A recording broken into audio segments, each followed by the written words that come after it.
Cangey, dans le nord-est de la Touraine, la végétation a grande soif. Dans les 74 communes des bassins de la Cisse, de la Manse, du Négron, de la Veude et de la Veude de Poncet, les particuliers comme les professionnels sont obligés de restreindre leur consommation d'eau.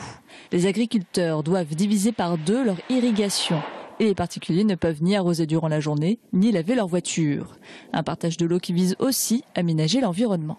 De maintenir la vie dans les milieux aquatiques, de maintenir la biodiversité dans les cours d'eau, pour éviter que l'assèchement de ces cours d'eau ne se traduise par de la mortalité d'un certain nombre d'espèces, et puis même avant d'en arriver à l'assèchement, pour éviter que la baisse du débit ne se traduise par un réchauffement trop important de la masse d'eau, ce réchauffement pouvant lui aussi contribuer à la mortalité des espèces. Même si de fines gouttes sont tombées hier soir, la Touraine accuse un déficit en eau de moitié depuis un an. Ce manque de pluie impacte aussi les nappes d'eau souterraines. Aujourd'hui, au début de l'été, elles abondent naturellement les rivières. Or, elles sont aujourd'hui à un niveau plus bas qu'à l'accoutumée. Là, les sols sont très secs. De toute façon, là, ces pluies, l'eau qui va tomber va être reprise par la végétation.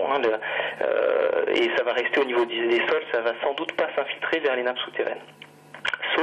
Sauf si vraiment ces pluies se prolongent et qu'il y a des cumuls de précipitations vraiment importants. Mais sinon, sur une semaine, ça paraît peu probable que ça permette de rétablir la situation pour les nappes souterraines.